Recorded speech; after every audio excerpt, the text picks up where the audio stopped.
Hi, this is Braun Kahn with JamPlay.com. In this session, we're going to be talking about some bass essentials. And I want to start by talking about this idea of an overall practice plan. This is something I wish somebody had explained to me when I was early on in my musical journey, and I think it's something that will be super helpful for you, regardless of where you are in your development. Now, the concept behind this is that a lot of times we approach our practicing kind of haphazardly. You can kind of think of it, I think of it sometimes like somebody who goes to the gym and they just kind of wander, piddle around and do something on this instrument or this exercise machine, something over here, but they don't really have an overall plan or an overall vision for where they're going. And a lot of times that's how we approach our practicing. And if we do it that way, we're going to get kind of haphazard results. Now this is a very individualized thing, and it's something that you need to kind of consider for yourself. What is the vision that you have for your playing?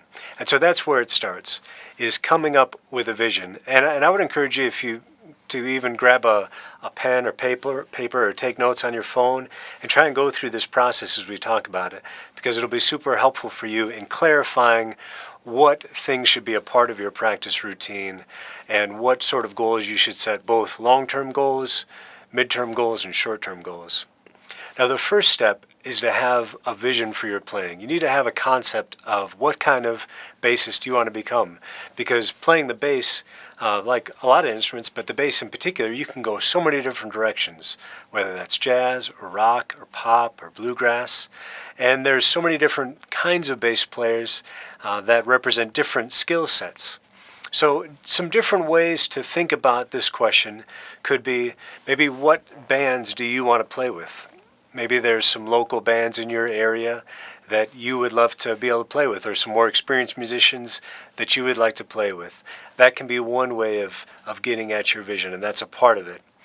Also think about, what bass players do you really like? Maybe what bands do you like, and what bass players are part of those bands that you like their playing, and what is it about their playing that you really like? Take a second to kind of write some of those things down, because that will help you in clarifying this. Also, you can think about maybe what's your dream gig? You know, if you could play with any band or go on tour anywhere or do anything like that, what would you want to do? And then from there, you can think about, what are the skills that I need to be able to do that? You know, maybe you want to be able to play in the freelance jazz scene in your area. Or maybe you want to play in some rock groups or be able to do some wedding gigs. Well, all those things have very different skill sets. And depending on what your goal is, your practice routine should look very different depending on which of those directions you want to go. Maybe you want to be able to do a cruise ship gig or something like that. That also has a very specific set of skills, and we'll talk a little bit about that. So you do those kind of things to try and flesh out, what is it that I want to become as a bass player? What direction do I want to go? And then from there, you take those big vision ideas and you try and break them down into specific skill sets. For instance, if you want to play in a wedding band or do wedding gigs, well then, spending a lot of time shedding jazz tunes maybe isn't going to lead you in that direction. You need to be learning pop tunes, and you need to be learning popular bass lines to common tunes like Stevie Wonder tunes or whatever the top 40 tunes are of this time. So that should direct your practice. Conversely, if you want to be able to play in the weekly jazz jam session in your area, then you need to be focused on learning tunes and on jazz bass fundamentals, and that'll filter down into your practice routine. So each of those things you can break down into some specific skills. Maybe you want to get into slapping and popping like Victor Wooten, or tapping. Again, those are very specific things that should then translate down into more medium-term goals.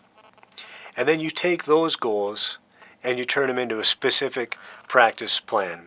And this should be something that I'd like to think in weekly chunks. So something that's going to direct your practice each day, but over the course of a week, you can think of that as kind of your basic unit. And there are a few things that go into a general practice plan that I think can be adapted to either one of these specific goals. First of all, it's important to do some basic kind of warm-up stuff.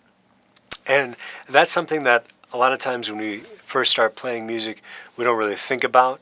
But it can be easy, especially if you get into practicing or playing a lot, to develop injuries, whether it's carpal tunnel or different things like that. And so one way to prevent that proactively is to do some basic warm-up. And so I'll just show you a few basic warm-ups that I've started doing. Thankfully, I've not had any problems with wrist injury or anything like that, but I've had some friends that have.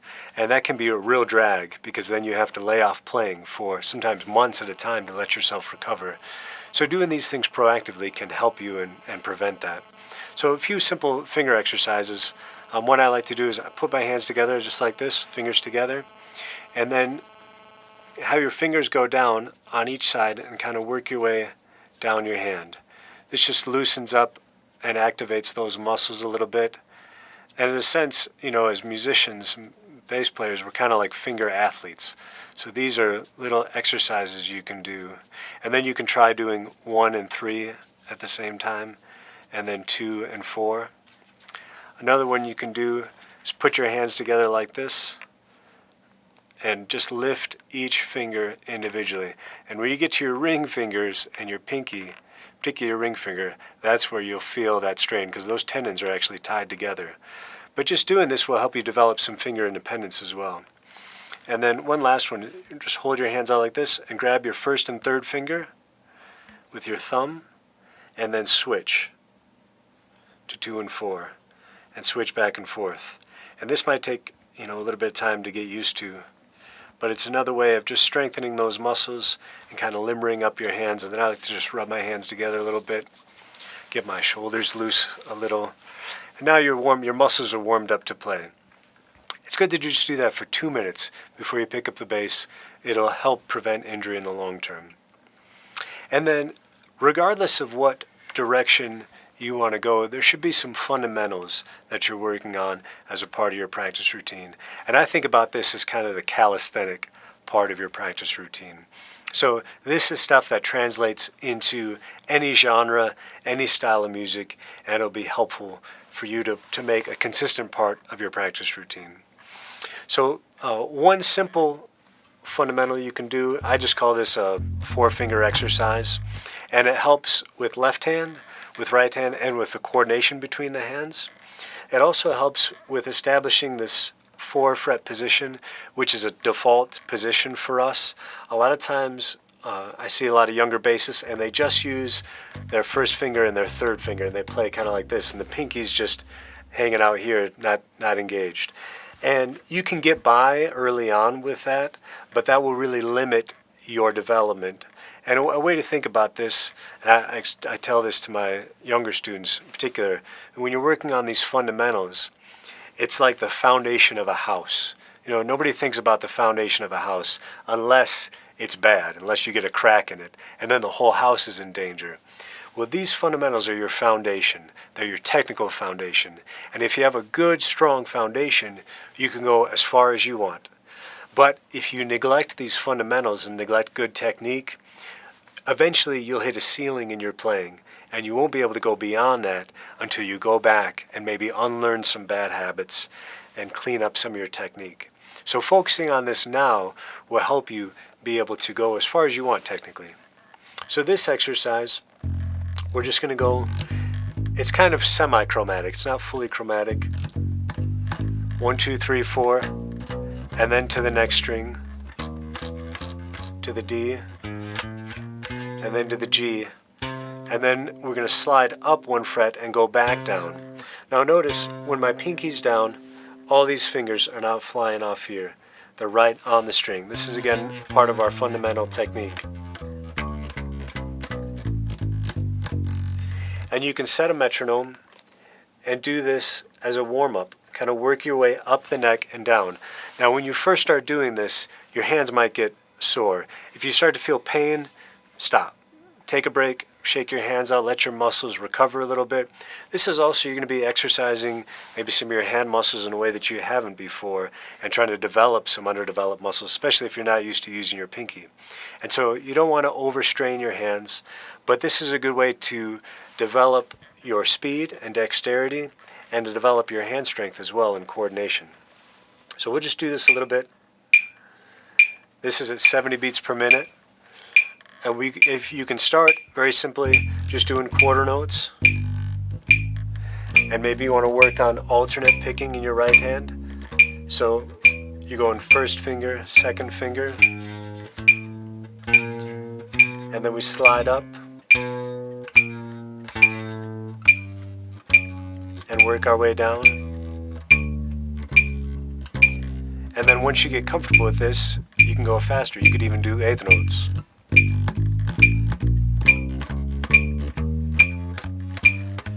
But notice too, when I go to my first finger, these fingers are hovering right above their frets. So it should be just like typing on a keyboard. Not wild fingers like this, but really close, really efficient movements.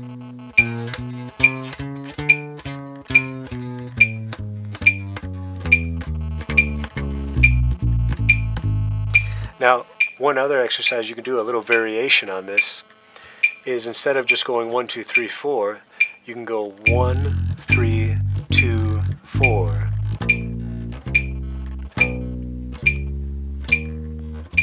And this may take a little bit of time to just get used to. And then slide up, and then go reverse.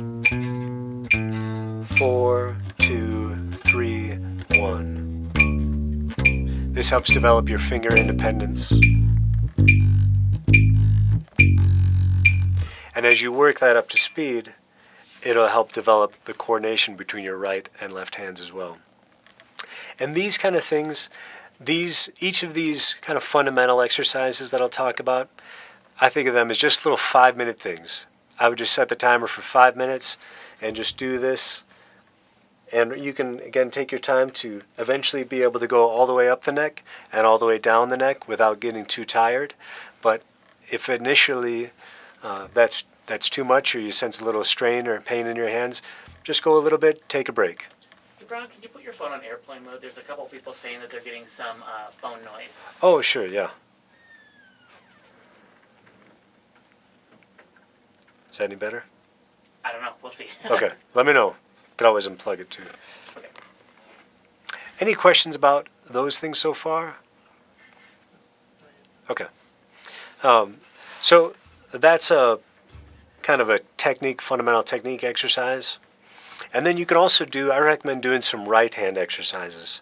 A lot of times it's easy to just focus on the left hand and not focus on developing your right hand as well. So this can be just a simple one.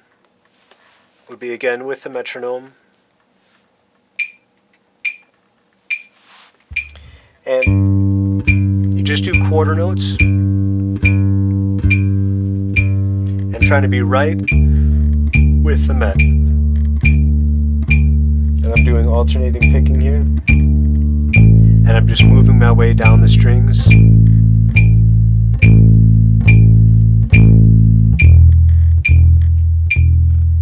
And then we're going to gradually increase the subdivision. So we'll go from quarter notes to eighth notes.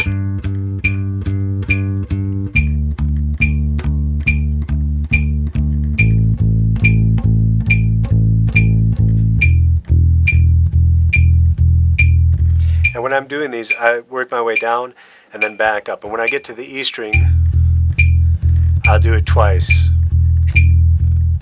Start again there, and now I'll work my way back up. So that each string I'm getting the same amount of repetitions on. And then after eighth notes, triplets.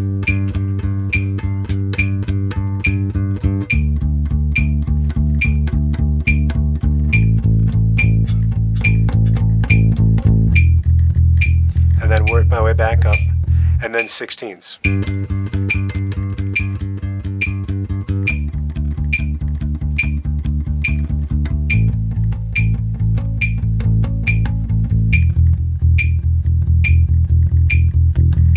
And then you can do variations on that by not just going from high to low and low to high, but skipping around a little bit. Do G, A, D, E, E, D, G, A, G. And you're going to get a little bit of bleed. That's can do what you can to mute that. The focus though is on the right hand.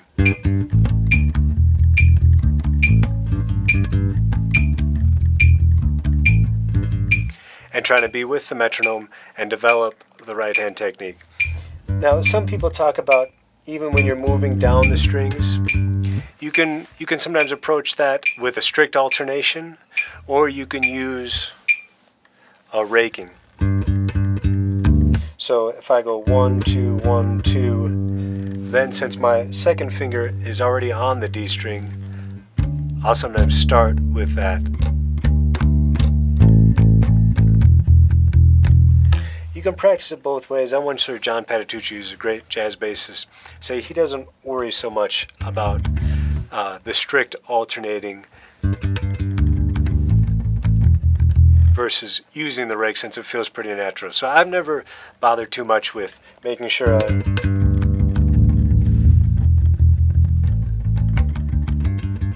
it's not so much an issue going up, but moving down the strings, you'll see that tendency. But you can practice it different ways. For a little while, practice it maybe using the rake, and then practice with a strict alternation.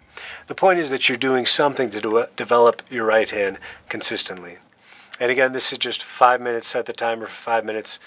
Try and do it for 5 minutes with a metronome. Come up with your own variations.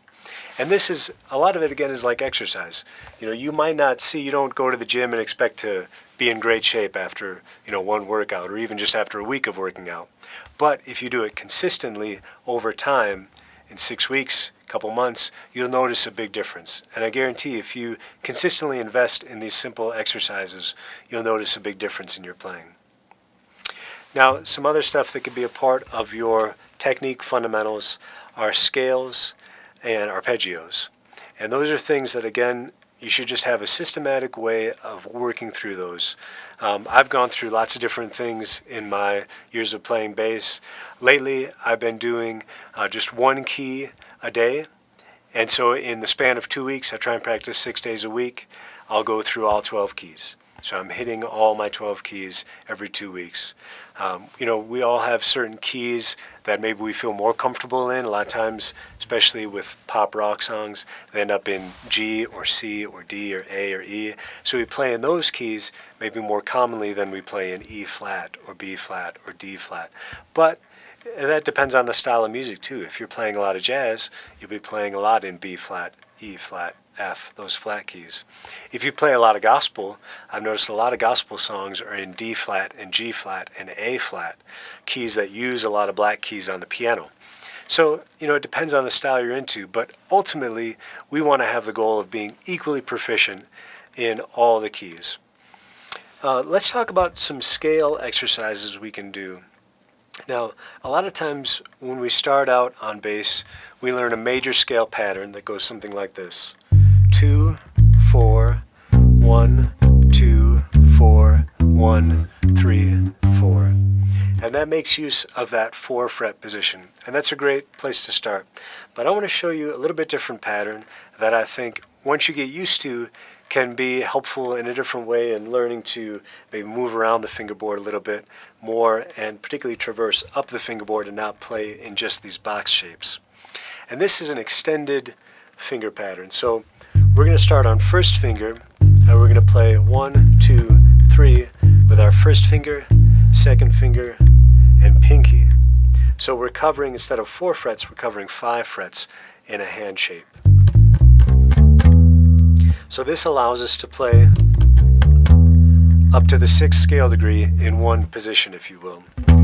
Now from here, we can stay in this position and play 7, 8, or we can move up and now we're in another position. Now if you think about it, actually, if we use the hand shapes we learn in this common pattern, we have here 2 shapes, essentially 1, 2, 4, and then 1, 3, 4. Well now, if we add to that this extended shape, then on every scale degree of the scale, we can use one of those 3 shapes. Let me explain what I mean. So on the first scale degree, we can use this extended shape.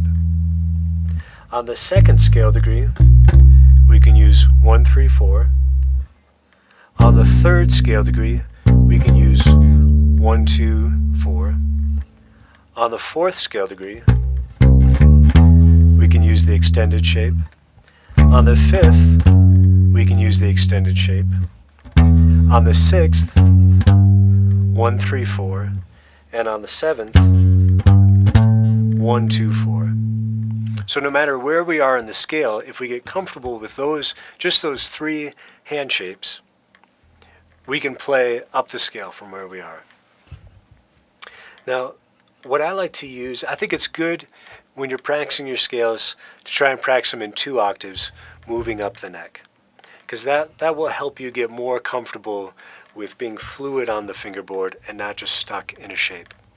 So I'll show you one pattern. We'll just use G for illustration purposes, since that's a pretty common key that we all play in, and it's pretty bass friendly since it starts pretty low, so we can cover a lot of ground here. So we're going to use this extended pattern up through the 6th scale degree, and then we're going to shift up here to first finger on F sharp, and now we're in this pattern. Now if we were improvising or playing in a tune context, now notice we're in this pattern that I'm assuming a lot of us are familiar with, 2, 4, 1, 2, 4, 1, 3, 4. So that gives us access to this whole part of the neck. So we have this, and then we can jump up here. So now we've covered really from here all the way to here in just 2 positions. But we can also, instead of staying here, we can go up another position.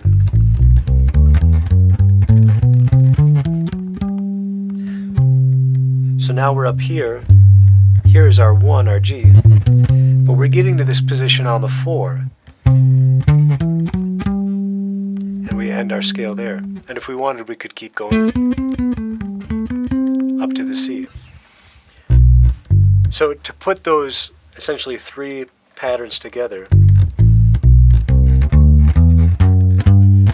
Now here, you can decide to shift up here, or you can play and then shift up for those last 3 notes. It really is up to you. I would recommend, though, for this purpose,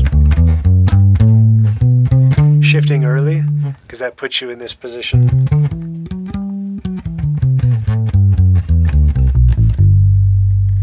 Right away, and so you have a little bit more time up here.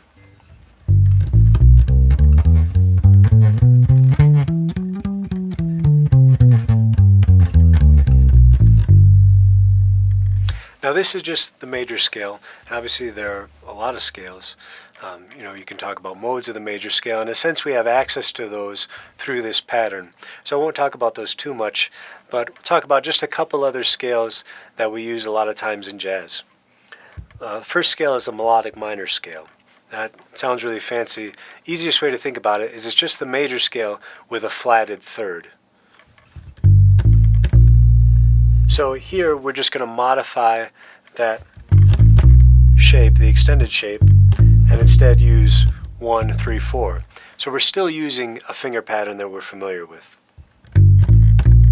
So we're flatting that 3, then we're back to our extended shape. When we get up here, we're going to use an extended shape here to get that B flat. And then this is normal. If we were to go up this way, we'd use an extended shape here off the B flat.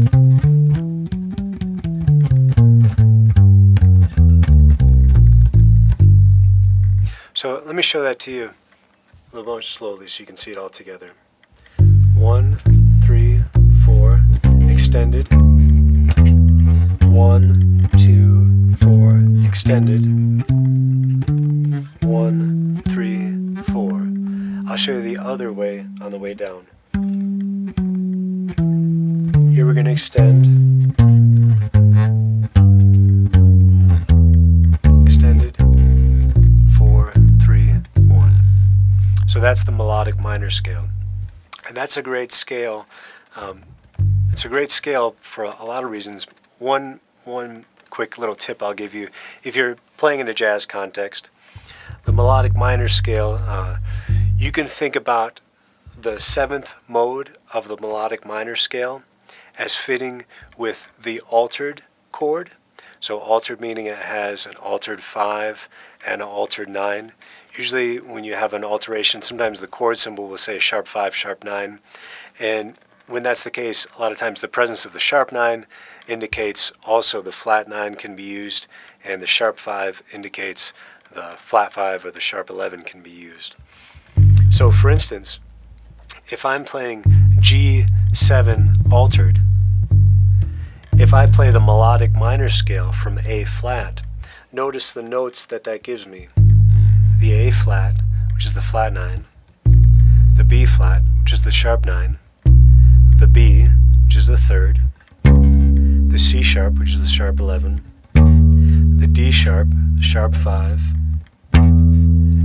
the E, which is the 13,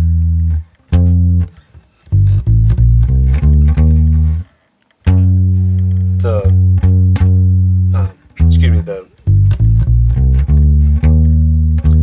D sharp. We're going to skip the E, go to the F, which is the 13 of the A flat.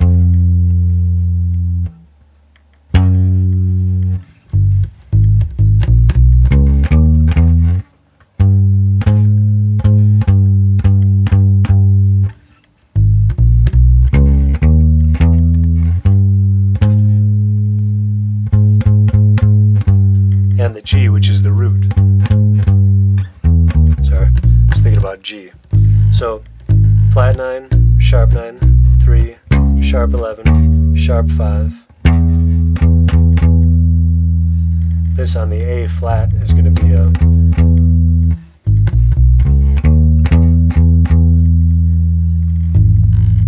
flat 13. Or this is our sharp 5. And then the root. So it gives you all those altered tones, both altered 9s and altered 5s. So just that's one application of the melodic minor scale, but it's a good scale to know. And I'll give you one suggestion. What I like to do, another scale that can be helpful is our harmonic minor scale.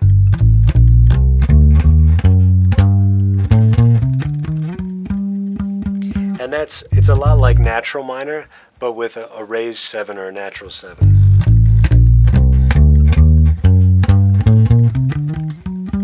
And here, what I've found easiest in terms of that pattern is 1 3 4 1 3 4, and then first finger to second finger, and then this is kind of an extension.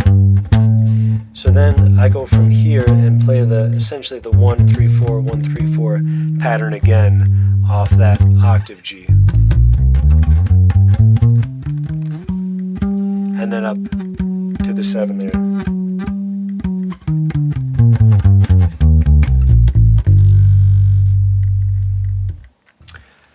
Any questions about that stuff so far? We have some kind of general questions about the exercises and things, if you want to start getting into those. Okay, let me see. We've got one from Bill Chandler. Will the finger exercises help to overcome my shaky hands? Sure. Your shaky hands is probably, that sounds like a muscle thing that's probably coming from tension in your hand. A lot of times when we're getting into these, stretching our hands in different ways, it's putting tension on our muscles. And that's probably what's causing the shaky hands. Doing these exercises can help that because it will strengthen those muscles. One thing I would say though is I would try and relax your hand as much as you can when you're playing. Sometimes, especially when we're putting our fingers in awkward positions, it creates tension in the hand. But ultimately we can't move, our hands can't move until they're relaxed. So when you're doing these exercises, you only need a certain amount of pressure to get sound out. So a lot of pressure beyond that is really wasted energy. So try and keep your hand loose and relaxed. even if you're putting it, and especially if you're doing maybe some of these exercises that are a little bit different and they're kind of straining that finger independence, as much as you can, try and relax your hands. In general, playing relaxed is really good. It'll help you get less fatigued. You'll be able to play for longer, and it will also help prevent injury in your hands. Okay, here's one from Brent Stewart. How can you make the exercises more musical? Well, there's lots of things you could do. You can make your own little tracks. I like to use the iReal Pro app, and so you could easily put, if you're doing some of these exercises, G major scale, you could just make a little track for yourself that was just a G major chord and play over that. You can also even just take some drum beats that you can get. There's lots of apps that you can use to kind of put on your own drum beat. That can be one way of doing it. There is some level of, it's kind of, again, it's like the calisthenics of doing this stuff. I think as much as you can, if you can get into, in a sense, these exercises and being able to pull them off as cleanly as you can, that's one way of making it a little bit more engaging. But you can always make your own tracks, or find a song that's in a key that's, if it doesn't wander too far. You could even play over stuff like that to make it interesting. Okay, from Jonathan Ferguson. When going to the gym, the off time is just as important as working out. Should the hand stretching and each exercise be done daily? I think so. These kind of things it's definitely true. When you're working out, it's really that recovery time when your muscles are growing. And I think there's some truth to that too. In this, you're not going to be playing bass probably 9 hours a day. If you do this and you work up this routine that incorporates some of these aspects, and say maybe it's just 30 minutes, and you're doing a few minutes, maybe 5 minutes is even, maybe your schedule doesn't allow that. Even if you just did a couple minutes of these and you're doing that for 30 minutes a day, you have that off time that you're recovering. There's a recovery process in this, but I don't think we need to worry about it just like, a bodybuilder might just work one part of their body once a week or that sort of thing. You don't need to worry about just doing these exercises once a week or that sort of thing. We want to build in this consistency, and since we're not doing this too much, we're not going to overstrain our muscles.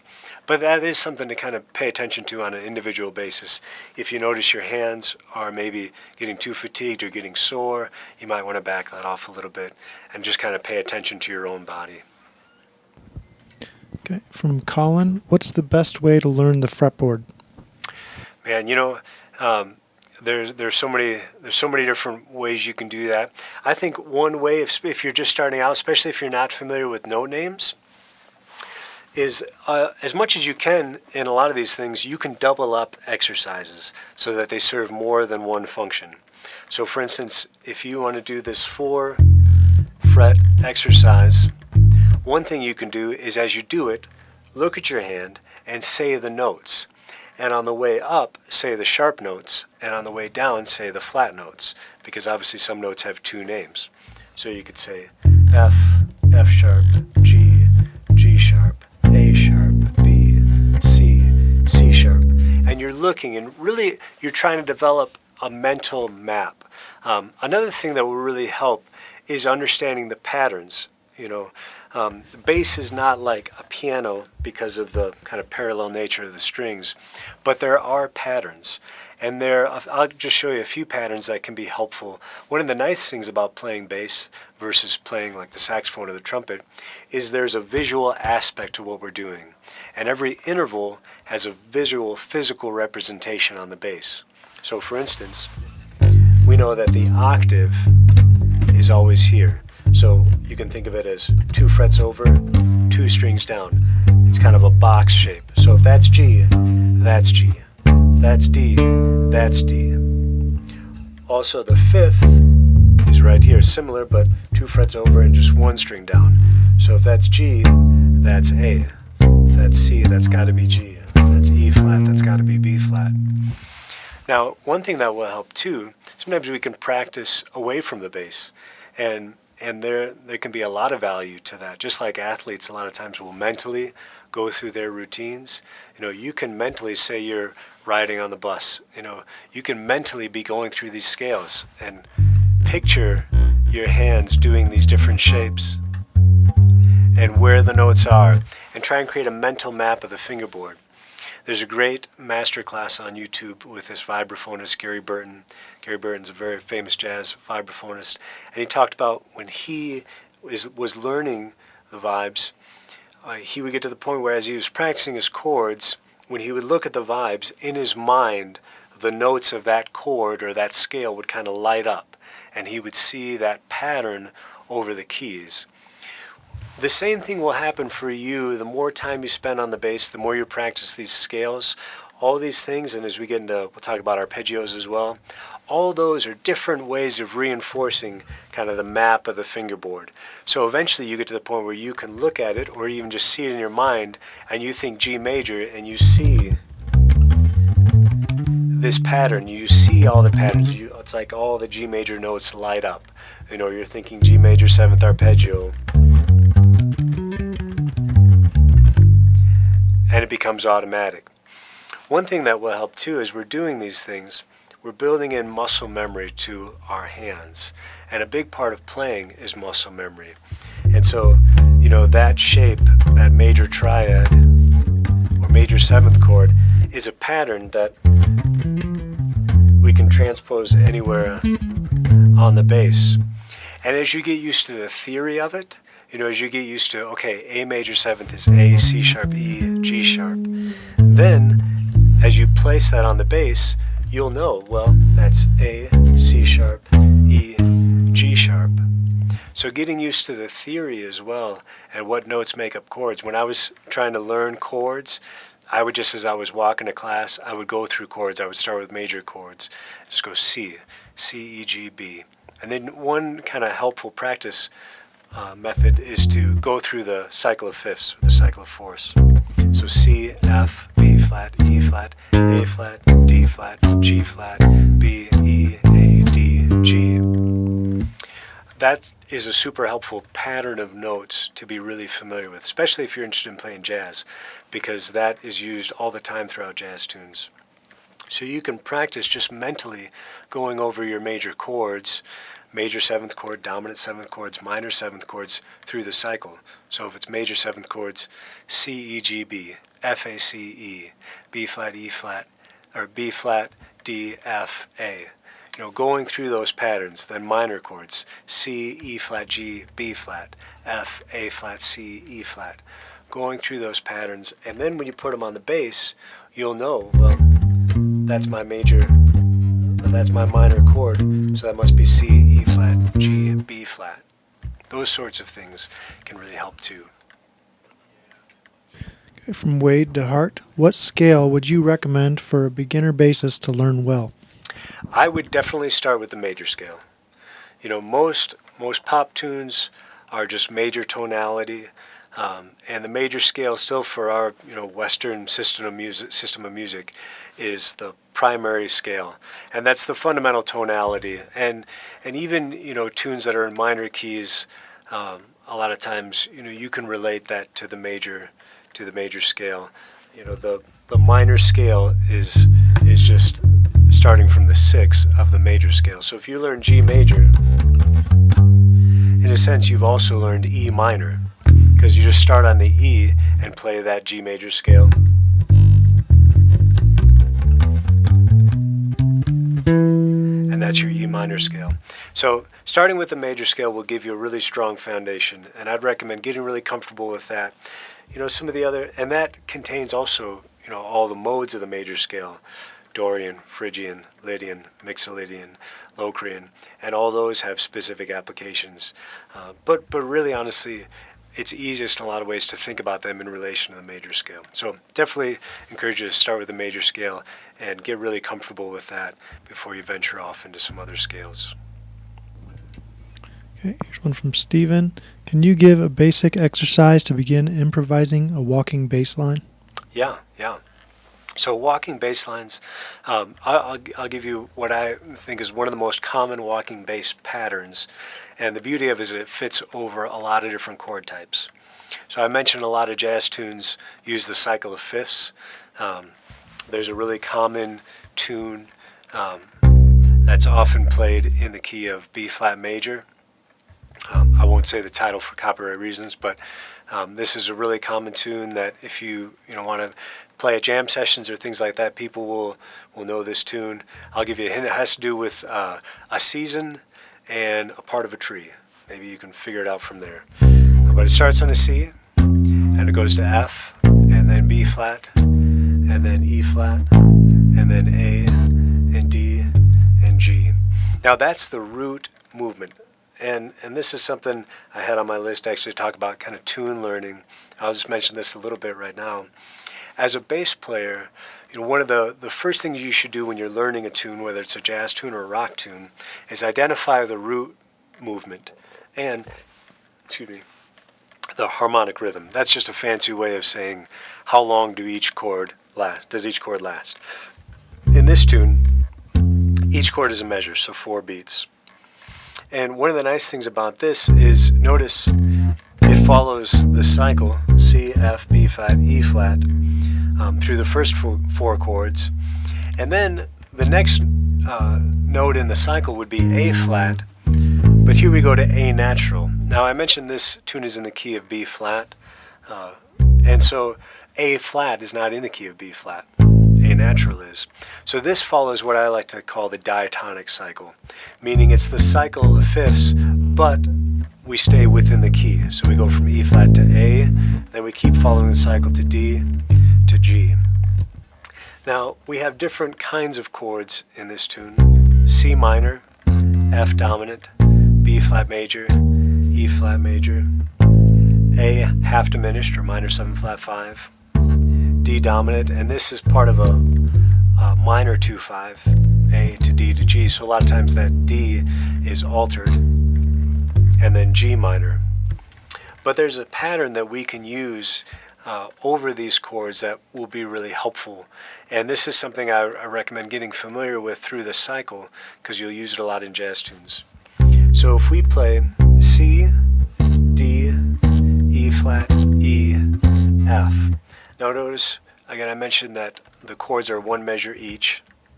So this gives us 1, 2, 3, 4 notes to fill out that measure before we get to the next root. And playing walking bass lines and playing bass in other contexts too, it can be kind of like, I think about it like coloring, but with the dots. You ever seen those coloring books that they just have the dots and you have to draw the lines between the dots and that makes the picture? A lot of times playing bass is kind of like that because you have certain places that you need to be at certain times. Certain notes that the band is expecting to hear. And one thing I always tell my students, as a bass player, the people who are listening to you most are not the people out in the crowd, it's the band. The band is really depending on the bass player to outline the chord changes and the form of the tune. So for us, C is our first dot. F is our second dot in this little coloring illustration. Now there's lots of ways we can get there, but a really common one is this pattern of whole step and then 2 half steps. So C, if we want to see it visually, C, D, so that's our whole step, and then half step, and we're till our next root, F. Now the nice thing about that is it works over, like I said, a lot of different chord patterns. So C is minor, and notice we have both the minor and the major third as a part of this walking pattern. That's one thing when you're creating walking bass lines. You have to be careful, particularly of the thirds and the sevenths of the chords, because you want to play notes that reflect the sound of the chords. Well, this has both, and so it works if C is a minor chord, or if C is a major chord. It also works if C is a dominant chord, or if C is a minor 7 flat 5. So this pattern of whole step and then 2 half steps can be applied through a lot of this tune. If I start here, And then from the F, I can do the same pattern up to the E flat.